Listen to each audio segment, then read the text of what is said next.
Assalamualaikum warahmatullahi wabarakatuh. Waalaikumsalam. Bismillahirrahmanirrahim. Alhamdulillahirabbil alamin. Wa bihi nasta'inu ala umuri dunya waddin. Shallallahu wasallam ala asyrofil anbiya'i wal mursalin. Nabiyina Muhammadin wa ala alihi wa sahbihi ajma'in wa ba'du. Jamaah salat subuh di Babul Jannah yang bermanfaat. Kita awali dengan bacaan basmalah dahulu. Bismillahirrahmanirrahim. Alhamdulillah, syukur pada Allah bahwa pada pagi hari ini insyaallah kita masuk pada puasa hari yang ke-13. Hari yang 13 menika sudah masuk pada hampir pertengahan. Hampir pertengahan mau nambung nanti. Pertengahan artinya bahwa kita sudah menyelesaikan separuh. Nah, mereka diberi sehat Bapak Ibu. Alhamdulillah. Luar biasa nih puasa di paling sehat. Wonten istilah somo tasihu, berpuasalah engkau maka engkau akan sehat. Artinya itu terbukti bahwa puasa kita itu menyebabkan sehat. Terus kita mencoba untuk menelaah betul puasa itu tenang beberapa orang. Puasa yang saya lakukan ini apakah sudah sesuai dengan yang Allah inginkan, yang Rasul tuntutkan, sehingga kita betul masuk dalam wujudnya adalah dari orang-orang yang bertakwa, meningkat dari yang sebelumnya mungkin masih belum dalam level yang baik. Ukuran yang baik itu kan baik sendiri. Ya, baik dan lebih baik yang belum ingat kita sudah sepakat pada hari ini lebih baik daripada hari kemarin dengan ekonomi, dan sepakat hari baik mereka. Mungkin mereka Allah betul memberikan kita kesempatan untuk menjadi yang lebih baik terutama takwa kita kepada Allah Subhanahu wa taala.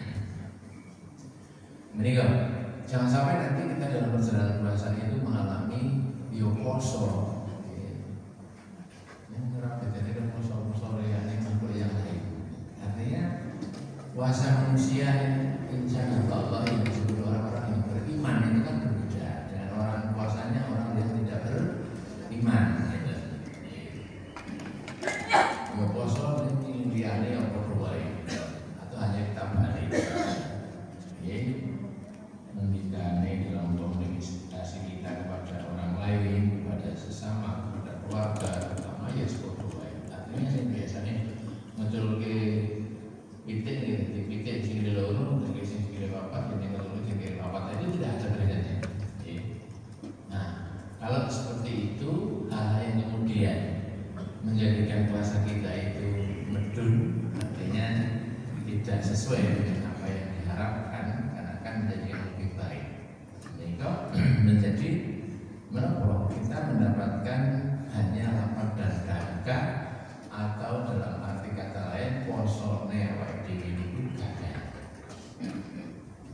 Ya poso khusyuk ini gagal. Kenapa? Karena kita terkurangi pahala-pahala kita dengan sikap kita yang tidak kemudian menjalankan apa yang semestinya kita jalankan. Misalnya tolong dan sekitar berkatalah yang baik. Kalau ini Ramadan bahwa Allah akan menjaga dengan kondisi agar manusia yang beriman mereka dalam kondisi yang penuh dengan kebenaran, hanya pada jalan yang benar, siratal mustaqim. Nah, ini kan. Sebab kadang kita lupa bahwa di dalam keseharian itu kita itu berkomunikasi dengan orang lain, ya, kita itu berkomunikasi dengan orang lain, tetapi kadang-kadang sing tidak menghentikan ini, jadi kita yang ngomong apa itu sebenarnya luar hati. Nah ini kan tidak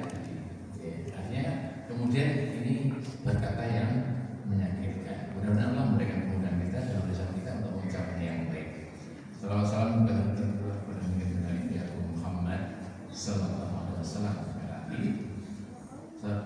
Rasulullah maka yu'minu billahi wal yawmil akhir wa yaqul khairan aw yasmut. Nah, ini adalah bab komunikasi kalau di Rasulullah. Barang siapa yang beriman kepada Allah dan hari akhir, maka berkatalah yang baik, atau jika tidak bisa maka diamlah. Itu orang bundel, ya. Orang malah alasan ini menang. Nah, ini kan aturan yang sebenarnya dituntut oleh Rasul ketika kita meyakini orang-orang di dalam puasa kita untuk kemudian menjadi kebiasaan kita setelah puasa kita selesai. Biasanya orang ini pun raposo, misalnya ini kan info, betul. Ya, ini kan sebuah aturan mereka juga mengingatkan tentang kita bagaimana menopang akibat berkata yang tidak dipikirkan, sebuah komunikasi yang kadang kita lupa bahwa ini menyebabkan orang yang sakit hati, orang yang mangkal, orang yang kemudian bagaimana ada kan yang kemudian tidak memikirkan akibatnya. Ngendikon orang nanti itu akibatnya seperti apa? Ngendikon Rasul sebenarnya inna abda la yatakallamu bi kalimati ma yatabayyanu fiha yuzillu biha finnar ab'ada mimma bainal masyriqi wal maghrib. Sesungguhnya orang atau seorang hamba yang berbicara dengan satu kalimat tetapi ia tidak memikirkan akibatnya, dan karena itu dari kalimat satu yang tadi atau kalimat itu ia terjatuh dalam neraka yang lebih jauh dari jarak antara timur dan barat. Istilah Bukhari dan Muslim. Jadi hati-hati kita menghentikan itu, kita berbicara orang lain bagi apapun itu bisa menyebabkan kita itu jatuh dalam neraka. Jadi di jalan lurus tadi ada ego-egoan yang kita tidak tahu bahwa menggongnya itu baik ke kanan atau ke kiri itu menyebabkan kita jatuh ke neraka akibat dari perkataan kita, akibat menghentikan apa yang kita sampaikan kepada orang lain itu ternyata itu. Nah, dengan mereka ada 6 jenis etika komunikasi yang disebutkan dalam Al-Quran yang menggunakan kalau temanya kaulan, jadi mereka wonten yang disebut kaulan sadida, kaulan ma'rufan, kaulan layina, kaulan baligha, kaulan karimah, dan kaulan masyura. Nah, kaulan sadida mereka menapa? Perkataan yang benar. A'udzu billahi minasyaitonir rajim. Ya ayyuhalladzina amanu taqullaha wa qulu qawlan sadida. Wahai orang-orang yang beriman, tetaplah kamu kepada Allah dan ucapkanlah dengan perkataan yang benar. Azan 70. Qawlan sadida menika apa anane alias jujur. Satu sifat yang memang menawi sikap jujur. Nah, sikap jujur itu berarti tidak bohong. Sebab biasanya kalau sudah bohong itu bohong satu itu ditutupi dengan kebohongan yang lain. Dan itu bohong satu ditutupi yang lain. Mengucapkan kebenaran, fakta, hal yang benar, kejujuran, dan menahan diri dari berbohong. Nah, ini betul itu. Ya, padahal kadang-kadang berbohong untuk kebaikan. Alasannya kan berbohong untuk kebaikan, walaupun dibolehkan, tapi kan boleh itu kemudian malah maknanya apa tidak? Nah, kita mendapatkan ridha Allah apa tidak dari berbohong yang semacam itu? Ya, serta memanipulasikan fakta. Yang kedua, mereka untuk kaulan ma'rifah, ma'rufah, perkataan yang baik. Jadi kalau jujur sekarang yang baik. Bila mereka itu belanja dan pakaian dari hasil harta itu dengan ucapan, dan ucapkanlah kepada mereka itu perkataan yang baik. An-Nisa ayat 5. Istilah kaulan ma'rufan menika ucapan yang menyenangkan. menghindari meraki sakit hati. Pokoknya nyenengke. Wah nek berkata kalau nyenengke rumah iki penak nyenengke. Menika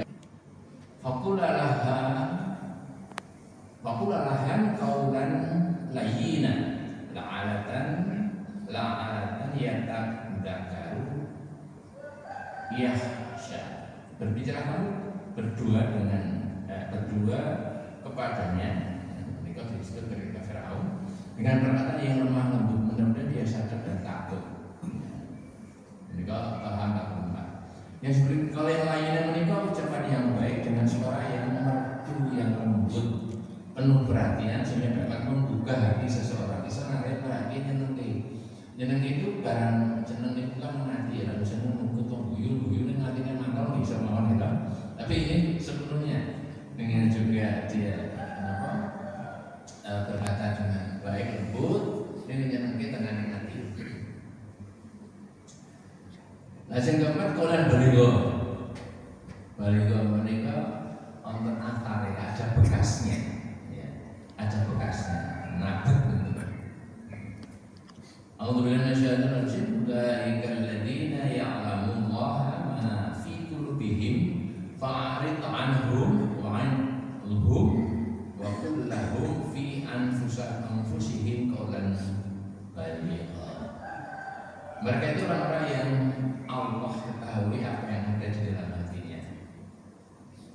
Allah selalu bersuara dalam hati kita seperti apa, kapan Allah dan sebagainya. Oleh karena itu berpalinglah dari mereka, nasihatlah mereka dan katakanlah kepada mereka perkataan yang membekas pada jiwanya. Terutama ini sih orang tua dan putra seorang guru kepada muridnya,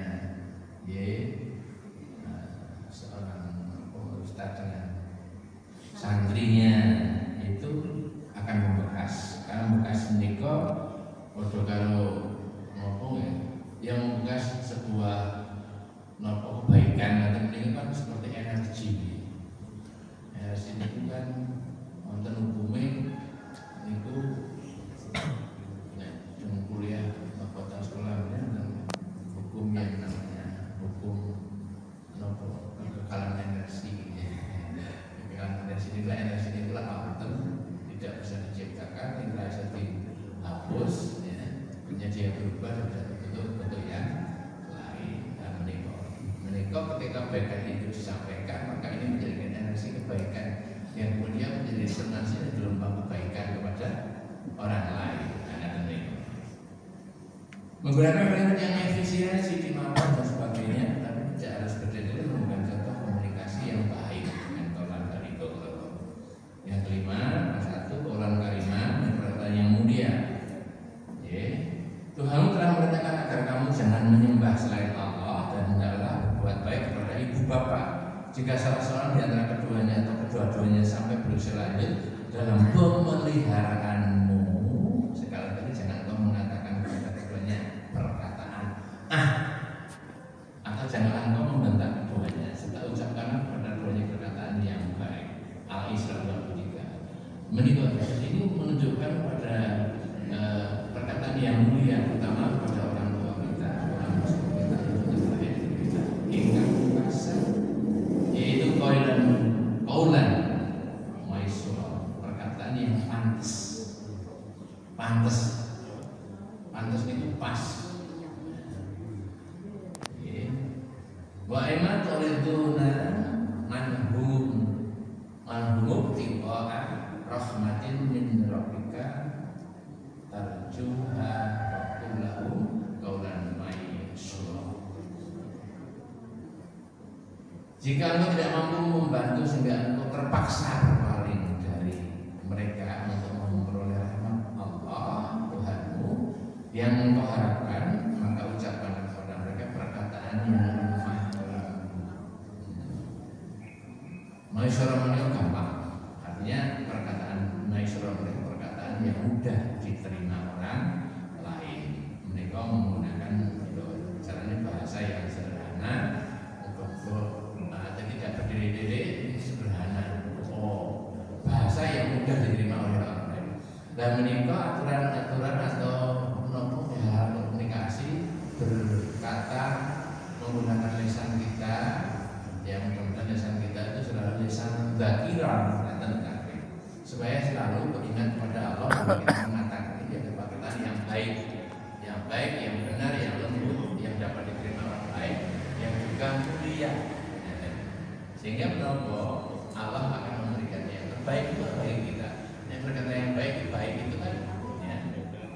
kebaikan itu kan sekali lagi tadi menjadi gelombang kebaikan itu kemudian kepada orang lain, dan itu masuknya kembalinya hanya kepada kita yang berbuat baik. Maksud itu materi yang fisiku. Ini kan ada. Jadi kebuat baik itu hanya untuk dirimu, tetapi ketika perbuatan ini sebaliknya ya mbok dewi gitu loh. Jadi tidak berada di mana-mana. Jadi maka kembangannya kok elek ya apik milih sing apik. Gitu kan. Maka Bapak Ibu, tidak ada hal yang kurang dan salah dari saya. Dan ya insyaallah menikah adalah petunjuk dari Allah Subhanahu wa taala. Terima kasih dari Allah sampai selesai. Alhamdulillah.